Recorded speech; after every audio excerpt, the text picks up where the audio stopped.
Hello everyone and welcome back to Common Sense Crypto channel. As with you always, this is Rich doing another video today on XRP. So I hope you're all having a wonderful day today wherever you are in this great world.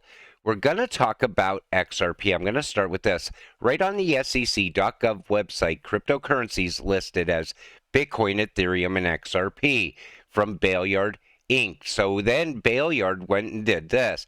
SEC registered firm lists XRP as non-security in Code of Ethics. Bailyard Inc., a United States Securities and Exchange Commission registered investment advisor and broker, allows investment in XRP, which it says is generally viewed as a currency. In light of the extremely complex nature of the legal analysis regarding cryptocurrencies to determine which ones are securities and which ones are not, Bailyard has decided to allow investment in three cryptos, Bitcoin, Ethereum, and XRP, that are generally accepted as cryptocurrencies and are not subject to regulation by the SEC.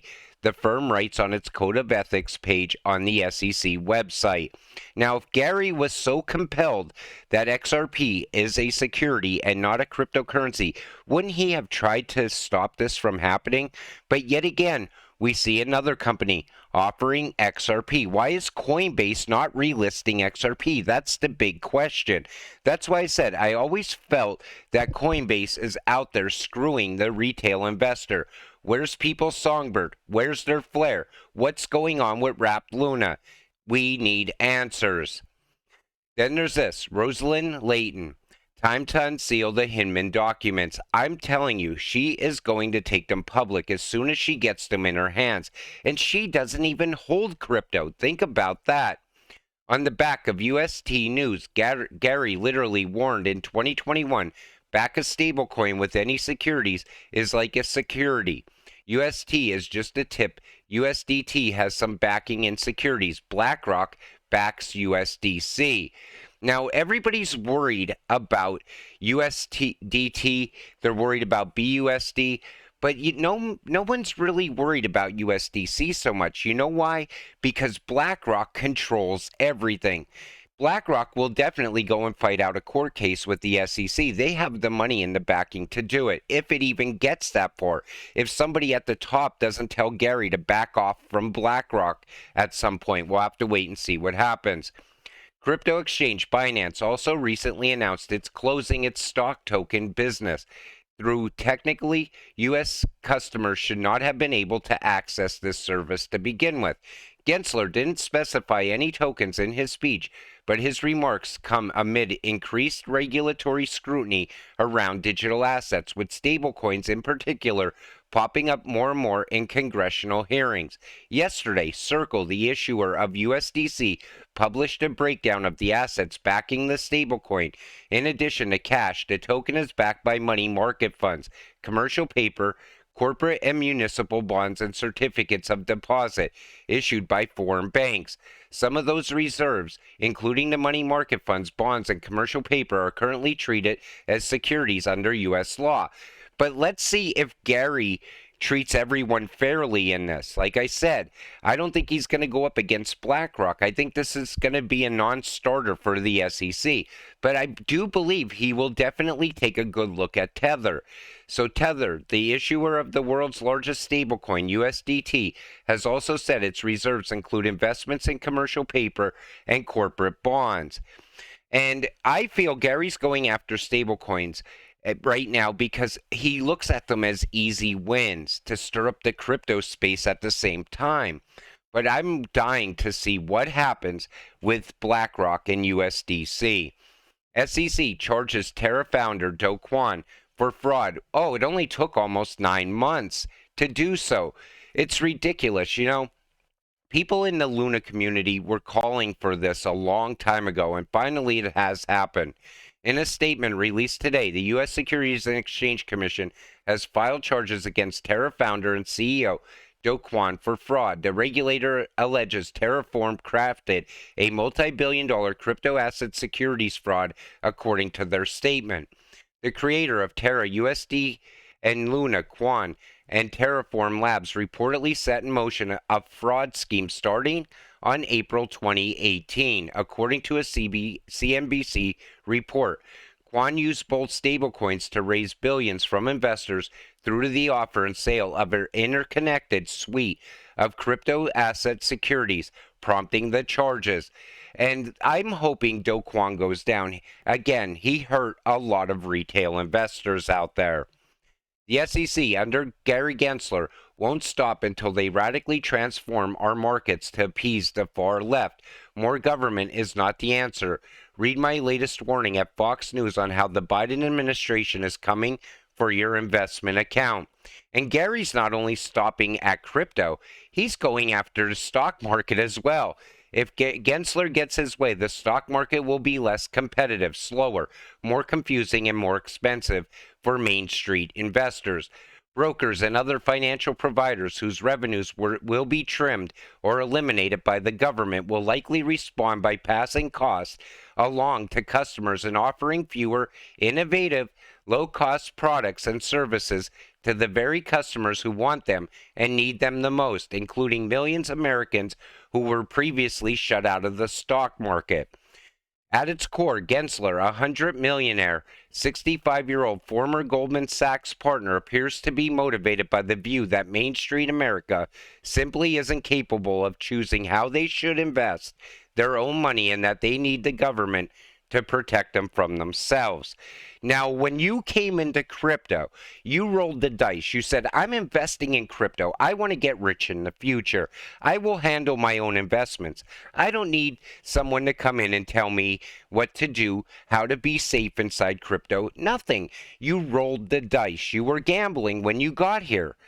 Now, all of a sudden, we have the government stepping in and saying how you should invest your money. I don't think it's right on any level. And they want to shake me and you out of crypto. I've been saying it for a long time now.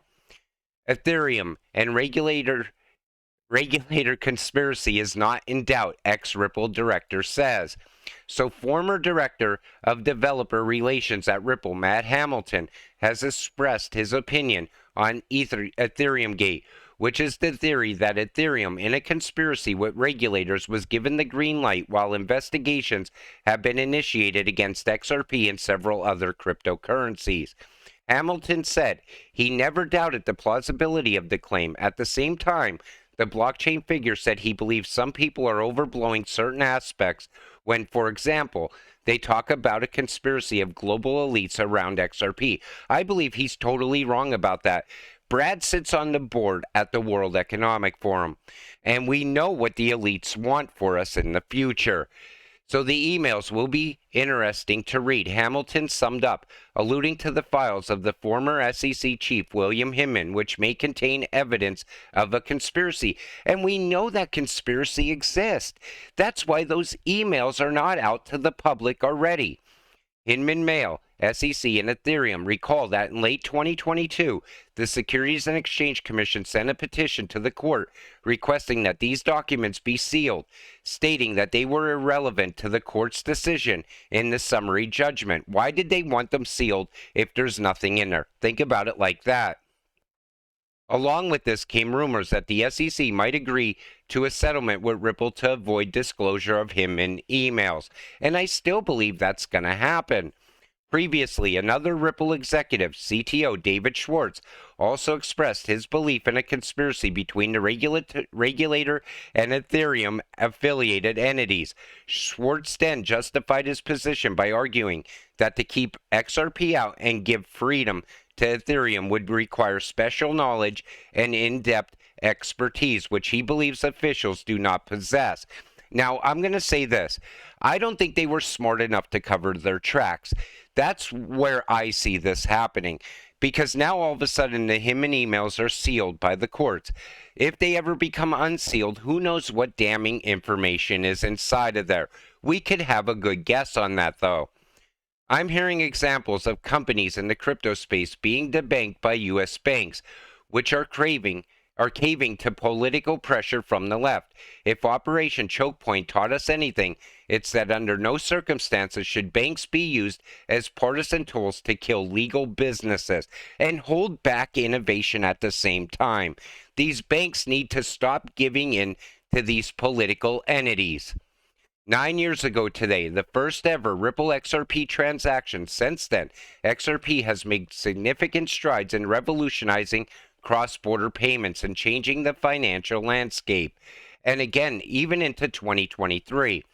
Since there are no third-party intermediaries involved, all XRP transactions are peer-to-peer, allowing you to avoid any unnecessary scrutiny and remove all the barriers which exist in traditional finance. XRP is your gateway to becoming a truly global business. And now the cons of XRP as payment option. Volatility. Remember, I always said you can't have that volatility if you want XRP to strive in the financial system. Although XRP is one of the best cryptocurrencies for use as a payment option, it has certain downsides which you will need to learn to manage. Volatility is perhaps the main problem of XRP. This means that XRP's price is not stable. As a result, it may fluctuate significantly depending on the current market circumstances. Thus, after accepting XRP, you may experience either a loss or an increase in the value of your coins. Still, this problem can be easily avoided by converting your coins to fiat. Now, say for instance, a company is accepting XRP. Well, on the good days, people are going to want to go in and shop because their XRP holdings are up. Now, the shopkeeper on that day is making money. But what happens if the next day the price of XRP falls? Now, all of a sudden, he lost money on the products he was selling. That's why I said in the future, it has to be a high-valued stablecoin to handle all that money. Yet people still don't understand that. And it doesn't need to have any backing or anything. It's going to have a monetary value, in my opinion. Ripple's Creator Fund enables physical NFT projects on the XRP ledger. This is a new word. So Ripple's CTO David Schwartz predicted earlier this year that the second wave of tokenized assets would shift to utility-based NFTs. In fact, every Ripple executive that weighed in on 2023 crypto trends predicted that 2023 will be the year of real-world utility. And I said that before. I think 2023 is going to be massive for crypto. It appears as though these predictions are already coming true. On top of the trends in Web3 that have emerged over the past year is bringing of physical products, services, and experiences with the digital world, also known as phygital NFTs. From bringing IRL concerts to the metaverse to token gating with utility, brands, musicians, and creators can offer exclusive products and content to their followers, powered by blockchain. That's why I said you could cut out the record company at some point if you're a musician. But this is going to go beyond that. 2023 is going to have a lot of growth for NFTs as well.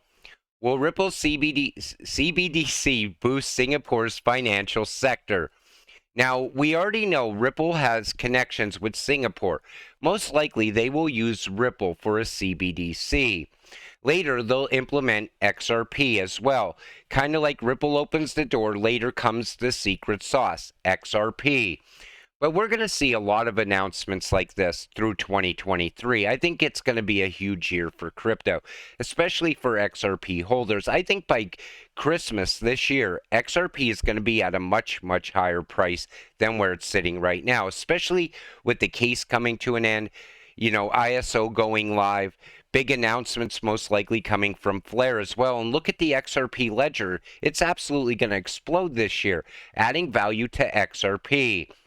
So with that said, I'm going to wrap up this video. I know I made some mistakes in this one.